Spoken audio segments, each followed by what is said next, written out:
तेरे चरणों से मैं जुड़ना चाहता हूं, मुझे पर दो मैं थोड़ा उड़ना चाहता हूं। तेरे चरणों से मैं जुड़ना चाहता हूं, मुझे पर दो मैं थोड़ा उड़ना चाहता हूं। कहीं भटक ना जाऊं इस संसार में, हे बिहारी जी अब मैं तुम्हारी ओर मुड़ना चाहता हूं। प्यारे, इस दुनिया में तो भटक ही रहे थे, न जाने कब कब कौन कौन सी आपदाएं हमारे जीवन में आती हैं। कभी गिरते हैं, कभी उठते हैं, कभी चलते हैं, कभी खेलते हैं, कभी मुस्कुराते हैं। ये मुस्कुराना तो बड़ा हम मानो भूल ही गए हैं। सुबह उठते हैं तो टेंशन, दोपहर में तो टेंशन, शाम को तो टेंशन। और उस दिन भी बताया था कुछ लोग तो टेंशन भुला लेते हैं शाम को, पर बाकी लोग क्या करें। तो उन्हें तो इस कथा का ही सहारा है कि भैया कथा में बैठकर कम से कम टेंशन भुला ले। सुबह से मतलब केवल जब तक सोते हैं ना तभी तक थोड़ी बहुत ये चिंताएं, ये माया हमें ग्रसित नहीं करती। बाकी जैसे ही हम उठते हैं, सुबह उठते ही टेंशन चालू हो जाती है। बचपन में टेंशन पढ़ाई की और जवानी में टेंशन कमाई की और बुढ़ापे में टेंशन जमाई की। ये टेंशन कभी पीछा नहीं, जब तक हमारी सांसें रहेंगी, जब तक ये चिंताएं बनी रहेंगी। तुम सोचोगे कि इतना हम कर लेंगे, इन चिंताओं से हम छुटकारा पालेंगे, ये हो नहीं सकता। बोले वो सब कर लोगे तो दूसरी कोई चिंता तुम्हारे सामने आ जाएगी।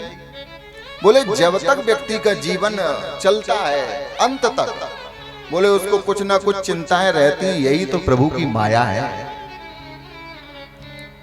और जबकि करने कराने वाले तो सब बिहारी जी ही हैं भैया। हम तो कठपुतली की तरह नाच रहे हैं। वही तो कुंती मैया कल कह रही थी, बोले तुम इस संसार को कठपुतली की तरह नचाए जा रहे हो और हम तो सिर्फ देख रहे हैं। वो ये वही जो राम रची राखा, कोकर तरख बढ़ावे शाखा। कि पहले प्रारब्ध बनो, पाछे बनो शरीर।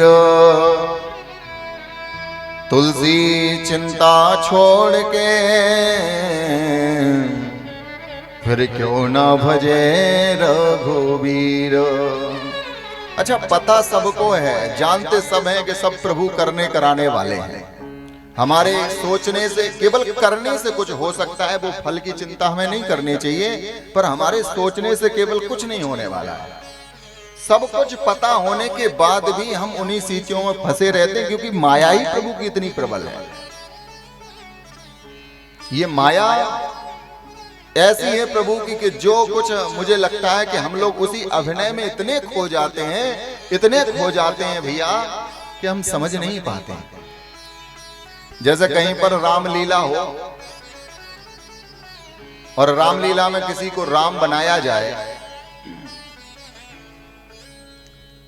और राम जी जब पूरी रामलीला समाप्त हो जाए, इसके बाद भी धनुष बाण लेके घूमते ही रहे, बोले अब तो मैं राम बन गया। क्या बन गया? अजीब आवाज आ रही, कहां गए वो ऑपरेटर? थोड़ा गेन कम करो।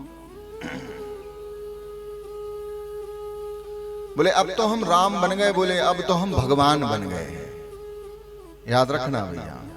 बोले वो अभिनय चल रहा था, जितनी देर के लिए तुम्हें अभिनय दिया गया था उतनी देर के लिए राम थे तुम, अब तो फिर वो ही हो। ध्यान से सुनना सब लोग, बोलना पड़ेगा, इतने धीमे से नहीं, थोड़ा जोर से बोलना पड़ेगा। हमारे राजू भैया भी आज आ गए हैं समय निकाल के, और मनोज भैया भी आए हुए हैं। एक बार जोरदार तालियों के साथ स्वागत करें।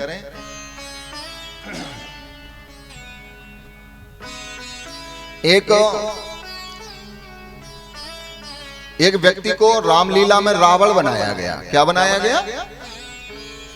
रावण। अब भैया जब रामलीला प्रारंभ हुई, रावण का रोल आया तो वो रावण बीमार हो गया। क्या हो गया? बीमार हो गया। लोगों ने कहा भैया अब रावण का पाठ तो कोई और नहीं दे सकता, एक हमारे नगर के हलवाई हैं, बुद्धू हलवाई। कौन है?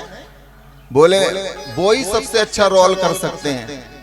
अच्छा, वो तो बेचारे बड़े सीधे साधे थे, पर लोगों को तो देखो मजा आता है, किसी को कुछ किसी का मजाक बन जाए, किसी का कुछ हो जाए तो बड़ा आनंद आता है। तो मोहल्ला के लोगों ने कह दिया, बोले बुद्धू हलवाई को पकड़ो, वही रावण का पाठ अच्छा कर पाएंगे। अब बेचारे बुद्धू हलवाई से कहा कि बस तुम्हें कुछ नहीं कहना है, बस तुम हूं करते रहना, बाकी सब देख लेंगे। बोले भैया हमें मत बनाओ, हम ठहरे हलवाई, हम कहाँ रावण का पाठ दे पाएंगे, हम तो दिन भर मिठाई बेचते हैं, कहाँ रावण का पाठ हमसे दिलवा रहे हैं। पर लोग बाग नहीं माने और रावण का पाठ दिलाने के लिए बुद्धू हलवाई को ऊपर खड़ा कर दिया। अब तो भैया जब अंतिम युद्ध चल रहा था, राम जी ने बाण निकाला, बोले रावण तुझे मार ही दूंगा, रावण तुझे मार ही दूंगा। बुद्धू हलवाई कप गया, उसने सोचा सच में ही कहीं मुझे मार ना दे। बोले भैया मैं कोई रावण भावण नहीं हूं, मैं तो बुद्धू हलवाई हूं, मुझे तो छोड़ो, मैं तो बुद्धू हलवाई हूं, मैं कोई रावण नहीं हूं मुझे। इसलिए भैया जो ये भी संसार भी हमारा रंगमंच है। किसी को पिता का कर्तव्य दिया है, किसी को माता का कर्तव्य दिया है, किसी को भाई का कर्तव्य दिया है, किसी को बहन का कर्तव्य दिया है। हम रंगमंच पे आकर केवल यही ना हम सोचने लग जाएं कि बस हम इसी माया में फंसे रहेंगे, इसी रिश्ते नातों में हम फंसे रहेंगे।